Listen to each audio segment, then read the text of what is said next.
What's good, people? Welcome to the channel. My name's Wes, aka Mr. Budget Watch, and this is the first video on my channel. As you can see, we're going to be comparing two different watches, but more on that in a moment. I just want to announce before I actually do the video, I'm doing a giveaway over on Instagram to celebrate 1,000 followers. I'm going to be giving away this brand new Casio F91W and also a really cool colour matched NATO strap as well. So if you want a chance of winning that, then my Instagram link will be down in the description. All you have to do is go and follow me there, check out the post celebrating 1,000 followers, and yeah, just follow the instructions there and you could be within a chance of winning that watch. It's also to celebrate launching this channel as well. I've made it a while back, but this is the first video that I've done.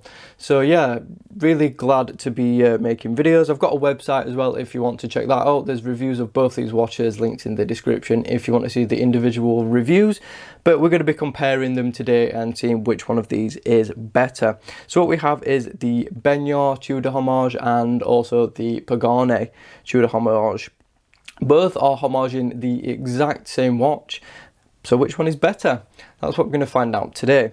So we're going to kick off with the first category, which is design, and well, as you can see, it's an early lead for the Pagani. So let's take a look at the Benyar first, and this one is actually a little bit more close to the original Tudor design, even though it's not technically a 58 homage as such because they have circular indices, whereas this one has square, which is more like the Pelagos. So it's a little bit of a hybrid between those two, but for some reason it's called the 58 homage. I'm not really sure why. I think it's because it's more like the 58 than it is the Pelagos. But anyway, so you can see that this one is a little bit more like that than the Pagani, which I'll show you in a second. So you can see we've got all the hallmarks of a Tudor with the snowflake hands and of course the gilded information on the dial, and also that burgundy insert with a gilded numerals around it. We've got a textured, very subtly textured black dial, and also that, like I said, that gilding all the way around. Taking a look at the Pagani, they've gone again for that same squared indice look, but they've also done a little bit different with the dial, and they've gone for a slightly textured dial, which is more deep. It's like a stippled diamond pattern, which is really nice, especially in sunlight. It catches the light really nicely and creates all its depth and shadows. It's really cool. You can also see we've got a little date window at the 3 o'clock as well. Wish it was colour matched. That's why it didn't score as high as it could have. But yeah, I like this one a little bit more because it's got an more interesting dial. It's got all the same features as the Benyar, but it just looks nicer. And I do like the extra detail on the dial. It just gives it a little bit extra when compared to the Benyar. So that's design, and the Pagani on the right takes it. Next up is build and finish. As you can see, the Pagani really walks away with this one with an 8 compared to the Benyar's 5. So why does the Pagani get 8? Well, it's just much better finished. The brushing on the lugs is better quality. The brushing on the sides is better. That's actually polished, whereas this one's brushed. We've got that little slither of high polish just to break it all up, and it's just much better quality build and finishing. It feels heavier, it's more solid. The bezel feels better, the crown feels better. We've got that little detail there on the crown which you don't get on the Benyar, and everything just feels so much better made. The bracelet feels better made, the watch body feels better made, everything is better made and better finished, which is why it scores a lot higher. The dial looks better quality. So yeah, everything about this watch is better than the Benyar. So taking a look at the Benyar, this one again looks the same. We've got brushing at the top, brushing on the bracelet, and then high polished sides. Yeah, it's decently made. It's not actually 316L stainless steel, whereas the Pagani is full 316L. This is like an alloy. So we've got like a stainless steel bracelet and an alloy case. Some listings it does state that the case is actually 316L. That is not true at all. It's actually an alloy case, which is not as good quality. as 316L, or even stainless steel for that matter. So yeah, it definitely loses some points there. And also the fit and finish isn't as good, the bezel isn't as good, the crown isn't as good, which is why the Pagani scores better in this round. So next up, we're on to the strap slash bracelet. So for this, it'll be bracelet. And again, the Pagani walks away with this one. And it's really easy to see why. The first thing you'll notice is the colour mismatch. The bracelet really stands out against the lugs, which, you know, are really silvery, whereas this one's got more of like a yellow tint to it. Yeah, so it doesn't match at all. The bracelet is also brushed all the way through. We've got solid links, hollow end links, push pins holding it together, and also a really inferior pressed clasp.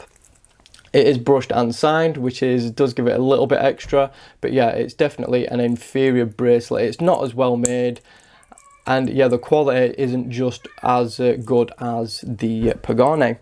So the Pagani is full 316L, brushed all the way through. We've got a much better quality clasp, better micro adjustment, better pushes, better finishing, and it is milled as well, which is much better.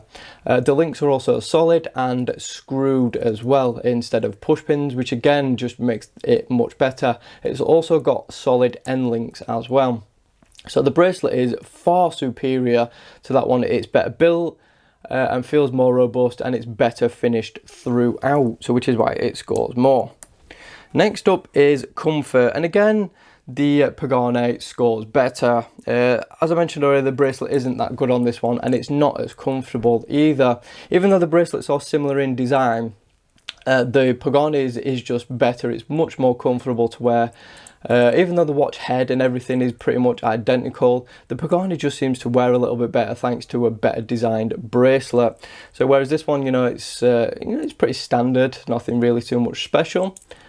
The Pagani, I don't know, it's just the ergonomics of it seem to be a little bit better, and it is more comfortable. It's also, the links are a little bit more flexibility between them, which means it curves to your wrist a little bit better than the Benyar does, which is why it scores better there. So for comfort, the Pagani takes the round. Next up is Lume, and it's actually, both of them are not that great to be honest, but the Benyar's is really not that good at all. I'll pop up a Lume video of the Benyar and then the Pagani, and you can see the difference between the two. The Benyar does get pretty bright initially, but fades very quickly. The Pagani's gets bright, lasts a little bit longer, but it's definitely not as good as it could be, which is why it only scores at 6. So both have Lume. The Benyar's is not very good at all. The Pagani's is decent for the price point, but not great. Next up is the movement, and well, the Pagani takes the win again using the Seiko NH35 movement, which you can see sweeping away right there. We all know about Seiko NH35's really good high quality movement for the price point. They're used in tons of different watches, and they're used for a reason. The Benyar, on the other hand, uses a cheaper Chinese-made automatic. It's got the same 21,600 beats per hour as the Pagani and the NH35, but the quality is just not as good. It doesn't feel as good when you're winding it. It's not as fast. It's not as accurate. So yeah, it definitely does fall a little bit short in the movement department. So the Pagani takes the round again. So even though both are automatics, the Pagani's is the better of the two. Next up is the water resistance, and both of them score 6 points, and that is because both of these watches have 100 meters of water resistance. I'd be more inclined to say that the Pagani's is probably more likely to achieve the 100 meters water resistance, whereas the Benyar, with its build quality being a bit iffy, I probably wouldn't trust that at that depth. I'd say both are probably fine in the shower or for swimming, but for diving, I probably wouldn't use either of these watches, which is why they both score 6. So next up is availability, and you can actually get both these watches on Amazon as well as AliExpress. Loads of different sellers have both these watches listed, so they're very easy to find, which is why they both score a 7. So next up on the list is the brand. And brand, it doesn't really carry much weight, to be honest, because, you know, brand is just a name at the end of the day. But I think I would rather wear a Pagani on my wrist than a Benyar. And that's not being, you know, snobbish or anything, because both are actually owned by the same company, I think. I think Pagani owns Pagani and Benyar as well. So I just think Pagani, I prefer the logo. I think the logo looks a little bit nicer, a little bit cleaner. But yeah, I just think the name sounds a little bit better as well, even though the names are not fantastic for either. I definitely prefer Pagani as a name than I do Benyar. Just my personal preference. And then finally, the last category is price and value. Now the Pagani scores 7 and the Benyar scores a 6. And the reason is because, well, the Pagani is around £100, whereas the Benyar is around £40. So you might think, well, why doesn't the Benyar actually score better? And that is because, well, it's not a very good watch. It's got a lot of issues with it. It doesn't live up to what it says, whereas the Pagani is definitely priced as it should be. Yes, it's £100, it's more than double the price, but I think it's doubly better, in my opinion. I think every aspect of this watch that we've gone across, it has been better and outperformed the Benyar in every single category, apart from, well, yeah, apart from the water resistance, where they're both the same. But the Pagani is definitely the better of the two watches. So taking a look at the final scores, you can see the Benyar scores 53 and the Pagani takes the win with 70. So if you are looking for a Tudor Homage, I definitely recommend saving up a little bit more money and getting the Pagani. The Benyar is decent, but yeah, this is definitely a superior watch. It's better built, it looks nicer, it's much more comfortable, the lume's better, it's got better quality movement in it. So if you were looking at a watch like this one would get my vote. And as you can see by the scores, you know, 70 to 53, quite a big margin. So yeah, definitely the Pagani takes the win in this one. So that is pretty much it for this video. Thank you so much for watching. Like I mentioned already, if you want a chance to win this F91W, then go and follow me on Instagram. Also, don't forget to subscribe for more content like this. I've got more reviews coming, got more comparisons coming. So yeah, definitely hit that subscribe button and follow along. So thanks for watching, and I will see you soon.